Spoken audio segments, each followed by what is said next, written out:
यदि सांसद महोदय आपके अनुसार जमुई लोकसभा में कार्य किए हैं तो ऐसा क्या कारण रहा कि जमुई लोकसभा को छोड़कर उनको हाजीपुर जाना पड़ा?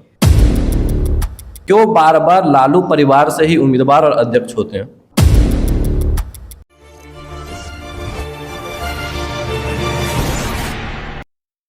नमस्कार, मैं अनुज कुमार और आप देख रहे हैं फॉर्मल टॉक्स का चुनावी कार्यक्रम। आज हमारे मंच पे एक और अरविंद पासवान जी हैं जो SC/ST प्रकोष्ठ के जिला अध्यक्ष हैं। ठीक दूसरी ओर कुमार गौरव जी जो एक राजद नेता हैं। नमस्कार सर। नमस्कार। कैसे हैं आप? ठीक हूँ। आप कैसे हैं? चुनाव नज़दीक है। पहले रुझान में 19 अप्रैल को जमुई जिला में चुनाव होने जा रहा है, तो इस बार लहर किस ओर है? ये लहर की बात करें तो जैसा कि 2014 से 2019 को देखने को मिला और 2019 के बाद ये 2024 का समर है कि अब की बार सीधे 400 पार की ध्रुवीकरण है और पर्याप्त मात्रा में NDA की सरकार बनने जा रही है। सबसे पहले मैं अपने तरफ से, अपने पार्टी के तरफ से आपके चैनल को धन्यवाद देता हूं, जो हम लोगों के आवाज़ को आप आगे बढ़ाने का प्रयास कर रहे हैं।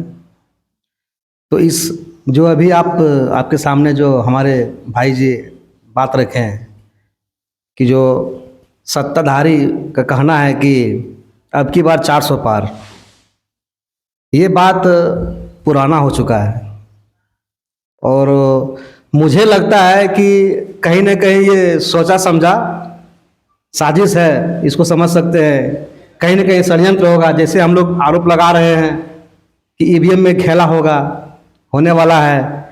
आपको इस चीज़ को पता है आपकी बात 400 पार, कुछ न कुछ तो कहीं गड़बड़ है। ऐसा क्यों लगता है 400 पार? सारा चीज़ पब्लिक के हाथ में है, जनता के हाथ में है, वोटरों के हाथ में है। आप ऐसा क्यों कर रहे हैं कि आपकी बात 400 पार? क्यों ना ये नहीं कहते हैं कि हम पूरा सीट जीत जाएंगे, ये भी कर सकते हैं। आपने EVM की बात की। EVM हैक वाला मामला सिर्फ उसी राज्य में आ रहा है या उसी क्षेत्र में आ रहा है जहाँ पे सत्ताधार पार्टी की जीत हो रही है। जहाँ विपक्ष जीत रही है वहाँ EVM की बात नहीं आती है, ऐसा क्यों? ठीक है, हम आपकी बात से सहमत हैं, लेकिन आप इसके आड़ में आप एक चीज़ समझिए। अगर आप 10% सही हैं तो उसमें आप 5% गलत कर दीजिएगा तो वो छिप जाएगा। आपका लहर कुछ 2014 में चला, जनता को, भोला भाला जनता को, वोटरों को आपने बुड़बक बनाया, कितना लोभ दिया और क्या क्या बोले आप लोग भी जानते हैं। आप लोग मीडिया भाई भी समझ सकते हैं कि हम लोग विपक्ष वाला ही नहीं कर रहे हैं, ये चीज़ सभी लोग कह रहे हैं कि 2014 में आप अपना बात को किस तरह से रखें, उसमें जनता भी आपके साथ हो गया, हमारा आदमी भी आपके साथ हो गया। इस चीज़ को मानते हैं, इसमें कहीं दो राय नहीं है। तो आप वही चीज़ को बार बार लेके आते हैं कि लहर है। आपका लहर तो चला, इस चीज़ को हम लोग मानते हैं, लेकिन लहर के पीछे आप क्या गलत किए ये छुपा नहीं है। हमारा देश, आप समझ सकते हैं कि आज से पहले, आज जो प्रधानमंत्री हमारे आदरणीय नरेंद्र मोदी जी हैं, इनसे पहले जितने भी प्रधानमंत्री बने, आप उल्टा के देखिए, रिकॉर्ड देखिए, जितना कर्ज हमारे देश पर है, एक अकेले ये प्रधानमंत्री जो हैं इन पर इतना कर्जा है कि जो आज से पहले जितना प्रधानमंत्री थे सब जितना कर्जा लिए उतना बराबर ये अकेले आज हमारे देश पर कर्जा है। और जनता को हमारे बुड़बक बना रहे हैं कि ये खाते पर पैसा भेज रहे हैं, हम ये कर रहे हैं। अरे भाई यादव, आप इनकम भी तो दिखाइए, देश का उन्नति भी तो दिखाइए। कर्ज लेने को क्या दे रहे हैं? ये कर्ज कौन चुकाएगा? ये कर्ज कहां से आएगा? जनता को ये भी बताइए कि पैसा कहां से दे रहे हैं, किस फंड से दे रहे हैं, या कहीं से पैसा लाते हैं तो उसका हिसाब भी देना पड़ता होगा आपको, किसको हिसाब दे रहे हैं ये भी बताइए। अभी तो आपसे पूछेगा तो उसको एकदम किसी तरह से एकदम विपक्ष को एकदम ऐसा कर दीजिएगा कि मतलब हमको बता दीजिएगा, बना दीजिएगा कि पूरा घोटालाबाजी है, हम पूरा भ्रष्ट है। ED CBI मतलब जो भी है आपके पास हथियार है, सारा हथियार डाल दीजिएगा हम पर, डाल दीजिएगा जेल में। डर से कोई बोल नहीं रहा है, आपको बोलने वाला कौन है? लेकिन ये कहने से हम लोग चुप नहीं बैठेंगे ना। हम लोग भी जनता के साथ हैं, हम लोग को भी जनता को विश्वास दिलाते हैं कि आपका आवाज़ को हम लोग दबने नहीं देंगे। चाहे जितना जुर्म हो। आप देख रहे होंगे कि हम लोगों के नेता आदरणीय लालू प्रसाद यादव जी, आदरणीय तेजस्वी प्रसाद यादव जी, इन लोगों पर कितना जुल्म किया जा रहा है देश में। आप देखे होंगे, ताजा हाल देखिए अरविंद केजरीवाल जी का। उनसे अगर वो पूछा जाए तो वो क्या घोटाला किए हैं, वो बता रहे हैं, क्योंकि आपके पास सारा चीज है, आप बता भी सकते हैं कि यहाँ से घोटाला हुआ, क्योंकि आप एक कॉल कीजिएगा वहां बता दीजिए कि वो घोटाला हुआ, तो आपका बात पर वहां मतलब बता दिया जाएगा। आपके पास सारा चीज है, लेकिन जनता समझ रही है हकीकत क्या है, आप भी समझ रहे हैं, कुछ नहीं है। आपसे बड़ा घोटालेबाज कोई नहीं है। हम पूछते हैं हमारे क्षेत्र, हम जिस क्षेत्र से आते हैं, झाझा क्षेत्र से, हमारे यहाँ हम लोग के जो सांसद हैं चिराग पासवान जी, मैं उनसे पूछना चाहता हूं कि आप 10 साल यानी 2 बार रहे सांसद, हम एक काम आपसे देखना चाहेंगे हमारे क्षेत्र में। आप एक काम बता दीजिए हम लोगों के पंचायत में चल के, हमारे क्षेत्र में जाके। हम ये मतलब ऐसा नहीं हम बोल रहे हैं भड़काऊ बात की, मतलब कि हम विपक्ष में हैं तो कुछ भी बोल देंगे। आप चलिए, हमको अगर दिखा दीजिएगा कि ये चिराग पासवान जी का काम है, तो हम तुरंत पार्टी से अपना जो है हम उनका कभी भी उनका विरोध नहीं करेंगे। हम ये चैलेंज करते हैं कि हमको दिखा दीजिए कि कहाँ काम किए हैं। 10 साल हो गया है। आप बोलते हैं, आप ये अपने मुंह से बोलते हैं कि जवानी में आएंगे बुढ़ापे में जाएंगे, हैं तो बुढ़ापे में कहाँ गए? आप तो बीच में धोखा देके चला गए हैं। अब फिर अभी कहते हैं कि जो मेरा विश्वास है, जो मेरा वादा है, हमारे जो कार्य नेता उतर के मतलब लाए हैं कैंडिडेट, वो पूरा करेंगे। जब आप नहीं पूरा कर सके तो आपका जीजा जी क्या पूरा करेंगे भाई? हैं? आपका एक ऐलान और था, क्या ऐलान था? Bihar first, Bihari first. वाह, बहुत अच्छा था। तो आपका रिश्तेदार फर्स्ट कैसे हो गया? परिवार फर्स्ट कैसे हो गया? ना तो मेरा बिहार का है, न मेरा लोकसभा का है, जो आज एनडीए प्रत्याशी हैं, सांसद प्रत्याशी जो एनडीए से आए हुए हैं, ना तो बिहार के हैं, ना जमुई जिला के हैं। तो आप ये समझ सकते हैं कि उनको जरा सा भी अनुभव नहीं है राजनीति का, तो आपको यहाँ लाके पटक दिए। जम्मू का क्या समझते हैं? पूरा बैकवर्ड समझते हैं, थोड़ा सा नॉलेज नहीं है राजनीति का, उसको लाके यहाँ उतार दिए। यहाँ पर मैं एक बात कहना चाहूँगा कि माननीय सांसद जी का जो कार्यकाल रहा 10 वर्षों का, तो एक और देखा जाए कि 2014 में जैसे ही बने, जमुई जिला को 25 वर्ष हुए हो गया था, एक केंद्रीय विद्यालय यहाँ पर नहीं थी पूरे जमुई जिला में। पिछले जिसमें कि 15 साल राजद का भी सरकार रहा, फिर कुछ समय हमारे चाचा का भी सरकार रहा। उस दरमियान यहाँ पर अनेकों सांसद भी हुए। तदुपरांत यहाँ पर एक केंद्रीय विद्यालय नहीं था। जैसे माननीय सांसद 14 में बने, 20 जुलाई 2015 को झाझा में केंद्रीय विद्यालय का उद्घाटन हुआ। जमीन ना रहने के कारण रेलवे में 19 में नारियल फोड़ा गया और 24 में वो बिल्डिंग बनकर 20 करोड़ में तैयार हो गया। वहाँ पर किसके बच्चे पढ़ेंगे? झाझा विधानसभा के, झाझा के तमाम लोग। दूसरी बात, झाझा रेलवे का आपका ऐतिहासिक दृष्टिकोण से देखिएगा, चूँकि झाझा रेलवे के नाम से जाना जाता था। उस झाझा को बटिया, चकाई, हजारीबाग, मधुपुर और आपका धनबाद, गिरिडीह को जोड़ने के लिए 19.5 किलोमीटर का उन्होंने पहले फेज का काम करवाने के लिए रेल सरकार से, जो उस समय के रेलवे मंत्री थे, उनको ला करके उद्घाटन करवाने का काम किया, जिसका रेलवे का मिट्टी जांच हो गया है, जमीन अधिग्रहण भी हो गया है। क्योंकि ये बड़ी परियोजना है, इसको काम करने में कुछ समय लगता है। उसके लिए 50 करोड़ की राशि आवंटित भी हो गई है। झाझा ठीक है, सुदूर क्षेत्र है हम लोग का, हम लोग भी बैकवर्ड इलाका में है, हम भी इनके पात्र हैं, हमारे भाई हैं हमारे। तो जहाँ पर देखा जा रहा है कि झाझा रेलवे के दृष्टिकोण से एक पूरे आपका बताया जा रहा है कि मुगलसराय और हावड़ा का बीच का स्टेशन है झाझा। यहाँ पर थोड़ा सा जब हम लोग दुद्धिजोर पुल के पास जाते हैं, यहाँ से चलिएगा 1.5 किलोमीटर की दूरी पर तो आसनसोल डिवीजन आ जाता है, और यहाँ सब लोग अभी दानापुर डिवीजन में बैठे हुए हैं। तो माननीय सांसद जी के प्रयास से ही झाझा में ही पड़ता है सिमुरतल्ला, जो कि वहाँ पर कई ट्रेन नहीं रुकती, जबकि झाझा में बहुत सारी ट्रेन रुकती है।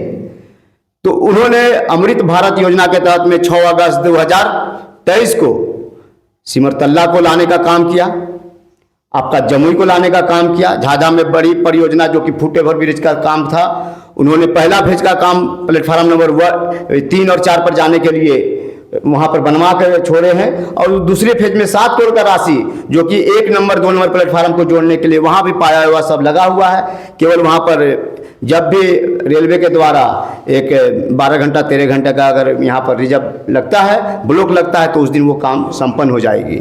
तो और पूरे भारतवर्ष में 5 मेडिकल कॉलेज देने की बात हुई थी, जिसमें जमुई जिला को भी एक मेडिकल कॉलेज मिला है जो कि खैरा में निवर्तमान बन रहा है।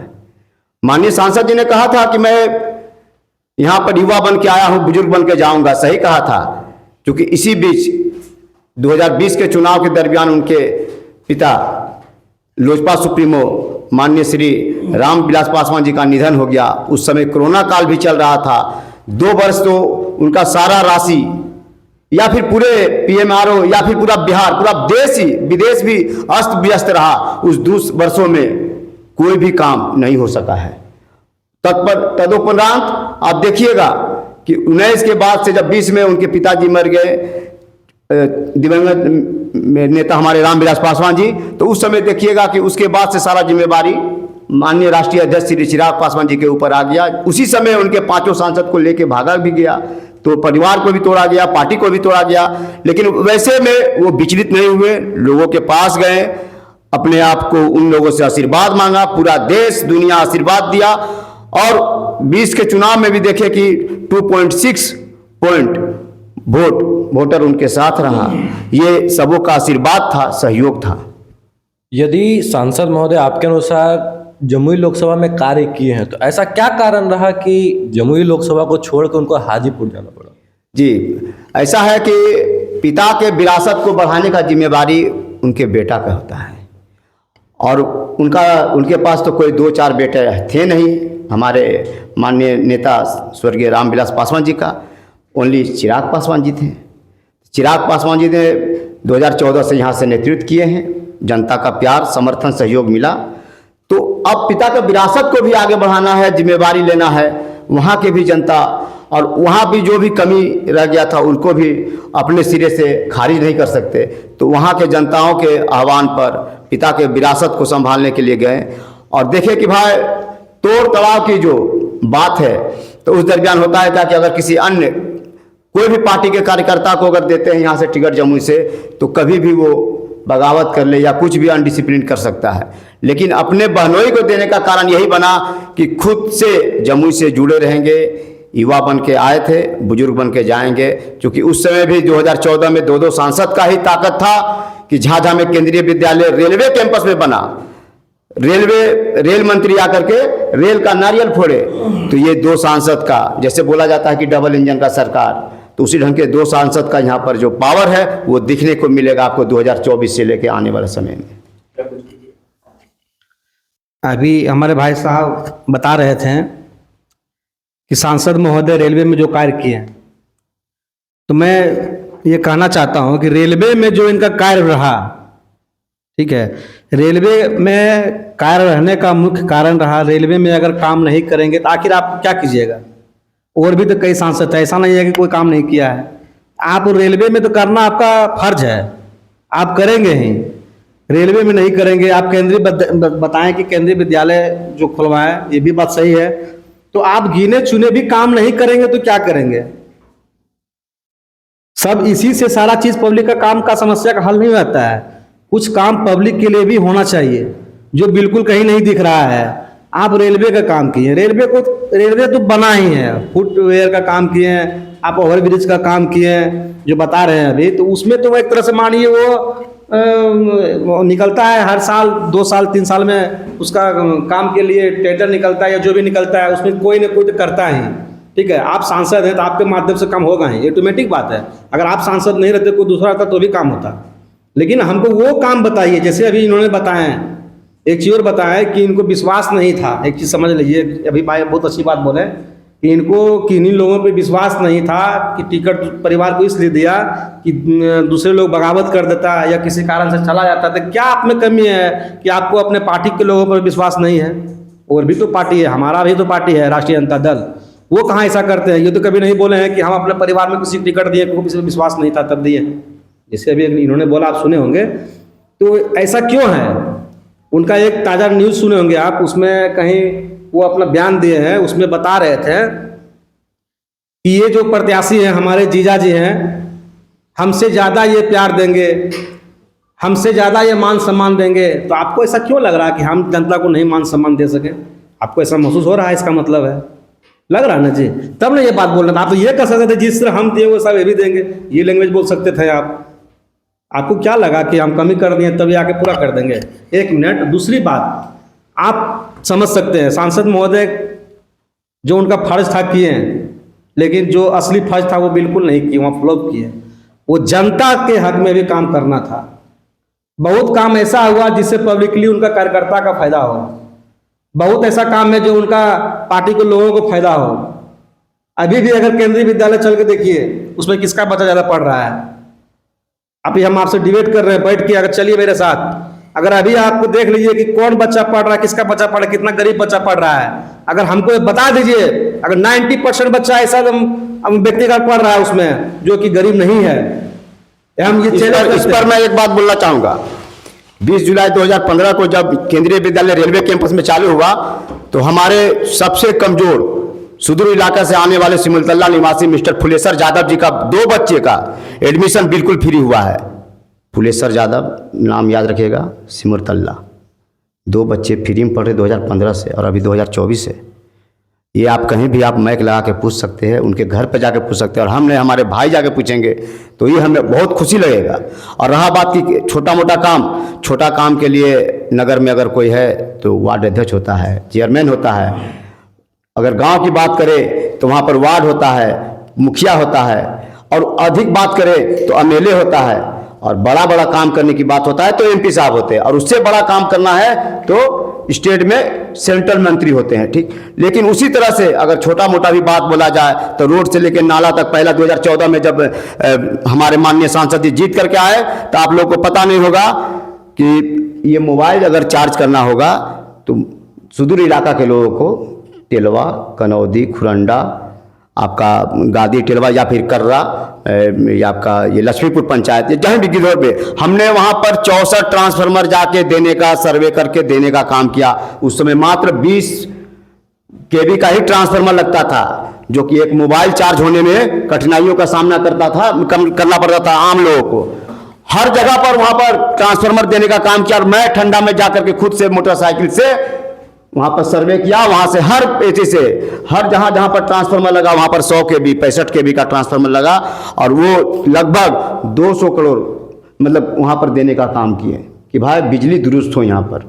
और आज देखिए कि ये बड़ा दौर आया, क्रांति आया कि हर जगह पर मोबाइल रिचार्ज हो रहा। और दूसरी बात, ग्रामीण स्तरीय में अगर जाना जाएगा तो देखिएगा हमारे देख रेख में, हमारे अप्रोच से बरमसिया निवासी रकीब अंसारी जी का बेटा, 2.5 बरस का बेटा है, उनको माथे में ट्यूमर था, और ट्यूमर से कैंसर में आपका प्रताड़ित थे वहाँ पर। तो माननीय सांसद जी ने अपने लेटर पैड से लिख करके प्रधानमंत्री के अथी से 13 लाख रुपया का उनको सहयोग राशि दिलाने का काम किया। साथ ही साथ एक और बरमसिया निवासी एक विश्वकर्मा जी थे, उनको भी देने का काम किए। दूसरी बार अभी अब करवल्ला रोड में एक हमारे संजीव कुमार हमारे मित्र थे, 2015 में ही उनके फादर इन लॉ का नरकटियागंज जाने के क्रम में ब्रेन हेमरेज हो गया, और दिल्ली में ले गए इलाज कराने के लिए, तो प्राइवेट हॉस्पिटल में बोले कि 45 लाख रुपया लगेगा। 45 लाख रुपया लगेगा, बचेंगे कि नहीं गारंटी नहीं। वैसे में वो लोग सारे परिवार के लोग रोने लगे, वहाँ पर गए, हमारा नाम लिए। माननीय उस समय केंद्रीय मंत्री दिवंगत स्वर्गीय रामविलास पासवान जी थे, तुरंत स्वास्थ्य मंत्री से बोलकर एम्स में उनको ट्रीटमेंट कराए और 45 लाख रुपया बचाने का काम किए। आज कहीं भी मरनी हरनी होता है, सुख दुख होता है, तो माननीय सांसद जी को अगर कानों तक कोई बात पहुंचा, देन एंड देयर दूसरा से तीसरा दिन 24 से 48 घंटा 72 घंटा में जाने का काम करते हैं, उनके आंख के आंसू का पोंछने का काम करते हैं। एक सांसद क्या दे सकता है जिनका पूरा परिवार छिन जाए, जिनका पूरा मंत्रिमंडल छिन जाए, जिनका पूरा घर छिन जाए, फिर भी उन्होंने हौसला बुलंद किया। क्यों? कि जमुई की जनता ने हमको चुना है, हम बैकवर्ड इलाका से नेतृत्व करते हैं, जिसका नीति आयोग ने बोला था कि 100वीं पायदान पर है जमुई, और वो नंबर 1 पायदान पर आ गया। ये माननीय सांसद चिराग पासवान का देन है कि जिन्होंने बताया कि सांसद क्या होता है, सांसद किस रूप में जाना जाता है, कि बेटा के रूप में युवा बन क्या है, बूढ़ा कैसे नहीं होकर जाएंगे, ये बताने का काम माननीय सांसद जी ने किया। पूर्व के भी सांसद थे, कोई लोग जानता था कि सांसद का मतलब क्या होता है, 6 विधानसभा का नेतृत्व करने वाला कौन लोग होता है। जब विधायक को लोग नहीं देख पाता है, मुखिया को लोग नहीं देख पाता है ना, तो अभी सांसद को लोग अगर कोई जाना है, जानकारी देने वाला शख्सियत आए तो माननीय सांसद राष्ट्रीय अध्यक्ष श्री चिराग पासवान जी है। हमें गर्व है कि हम उनके पार्टी का है। गौरव जी, खासकर आपसे ये सवाल है, सत्ताधार पार्टी विपक्ष पर या राजद पर एक आरोप लगाती है परिवारवाद को लेकर कि क्या राजद की पार्टी में कोई ऐसे एक चेहरा नहीं है जो उसका अध्यक्ष बन सके या मुख्यमंत्री पद के उम्मीदवार बन सके? क्यों बार बार लालू परिवार से ही उम्मीदवार और अध्यक्ष होते हैं? चलिए, आपका अच्छा सवाल है, इसका जवाब मैं देता हूँ। आप सबसे पहले ये देखिए, परिवारवाद इसको कहते हैं कि अगर पार्टी डायरेक्ट उठा के किसी पद पर बैठा दे उसको परिवारवाद कहते हैं।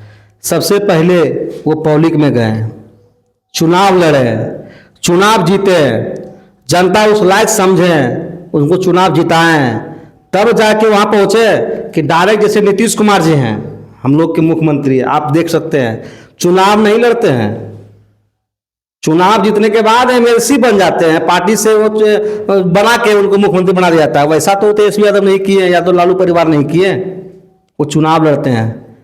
तेज प्रताप यादव देखिए, आप तेजस्वी जी को देखिए, अपने क्षेत्र से जाकर चुनाव लड़ के नेता बनते हैं, मंत्री बनते हैं। वो प्रमोट किया गया वो नेता नहीं है, वो जनता से चुना हुआ नेता है।